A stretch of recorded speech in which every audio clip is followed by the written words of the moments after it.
Selamat pagi Bapak Ibu dan saudaraku yang baik. Puji syukur dan terima kasih kepada Allah.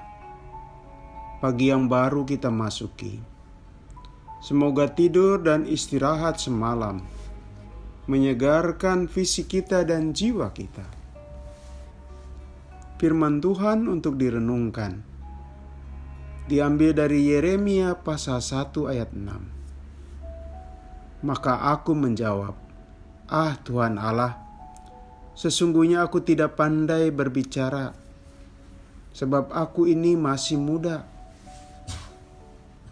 Saudaraku, karya-karya pencapaian peradaban yang mengubah hidup ini berawal dari para penemunya yang memiliki sikap tertentu.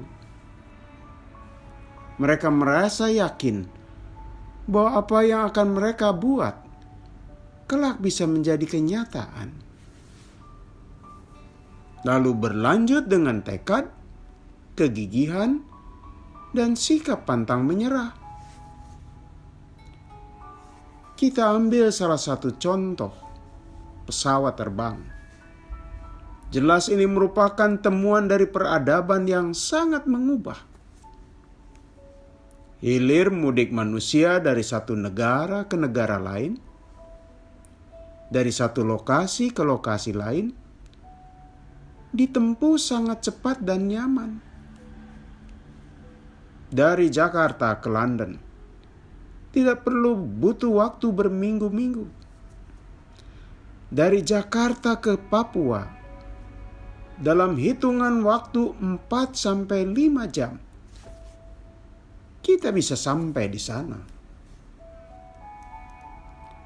Penemunya Wright bersaudara mendapat inspirasi dari burung yang terbang.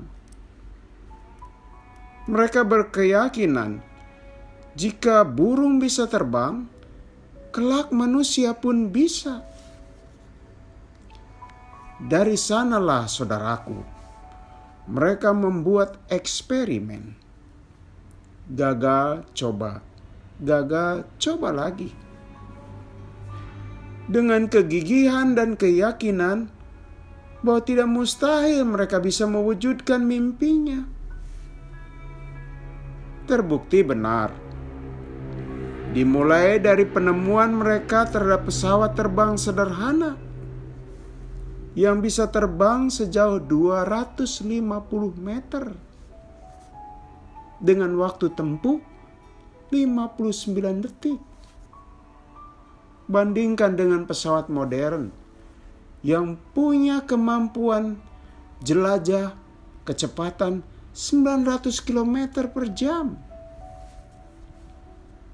Saudaraku, Yeremia merespon penunjukan Allah justru dengan pernyataan sikap tidak mampu.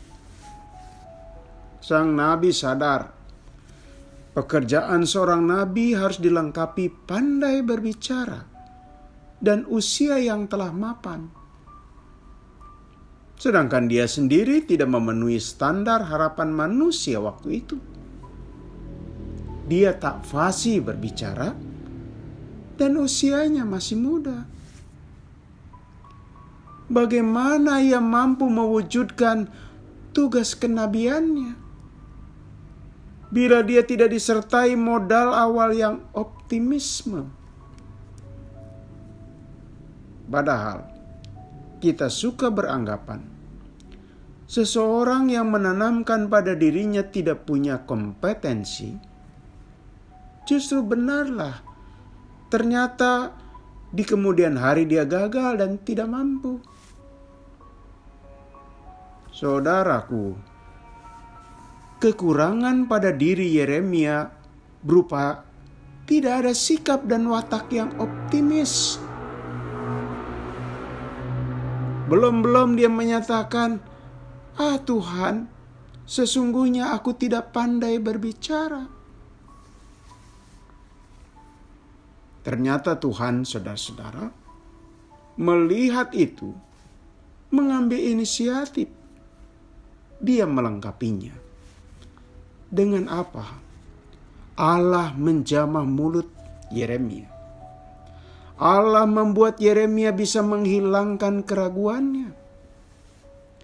Karena Allah menaruh perkataan-perkataannya ke dalam mulut Yeremia. Artinya, apa yang dikatakan Yeremia benar-benar suara Tuhan, bukan suara manusia. Dengan demikian, Yeremia punya wibawa dan akan dihormati pesan kenabiannya, saudara-saudara. Saudaraku, tugas seorang nabi tidak mudah.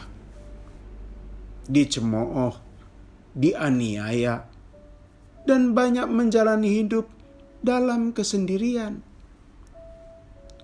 Tugasnya mencabut dan merobohkan, terutama mencabut kebiasaan buruk dan merobohkan perbuatan yang tercela. Dan tindakan seperti itu bisa menuai perlawanan.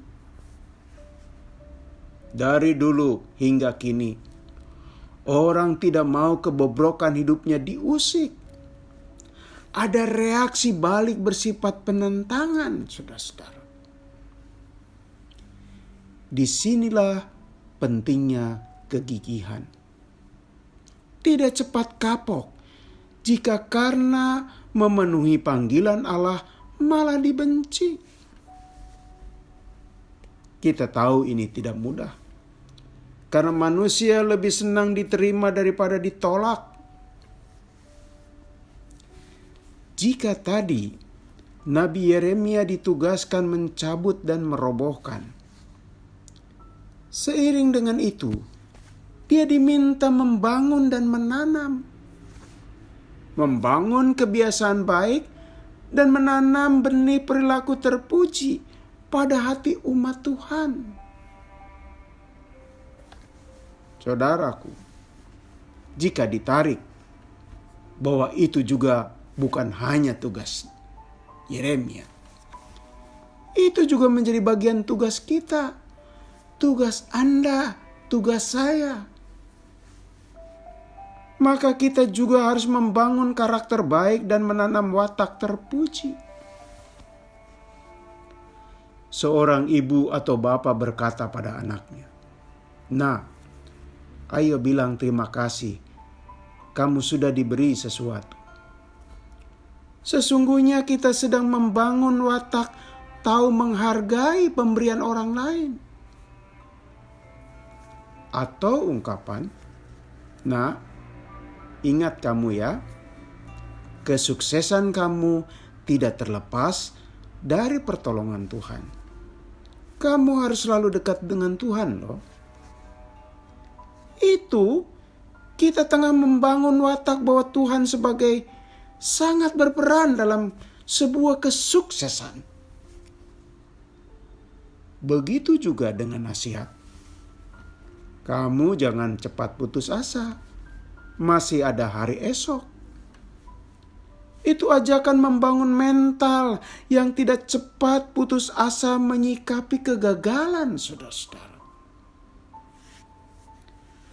Saudaraku, pesan untuk merubuhkan dan mencabut, seiring dengan itu membangun dan menanam, tidak hanya porsi tanggung jawab Nabi Yeremia waktu itu, tetapi juga hal itu merupakan tanggung jawab Anda dan saya untuk melaksanakannya.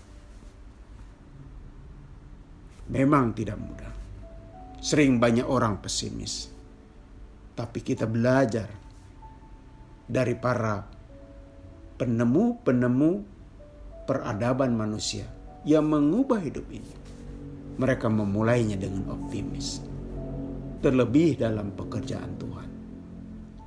Kita harus optimis karena ditopang oleh Tuhan. Saudara-saudara, mari kita berdoa. Tuhan, tanamkanlah dalam diri kami kesediaan dan hati yang optimis untuk menanam dan untuk membangun, untuk mencabut dan merobohkan.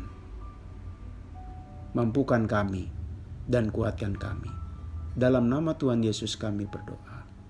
Amin.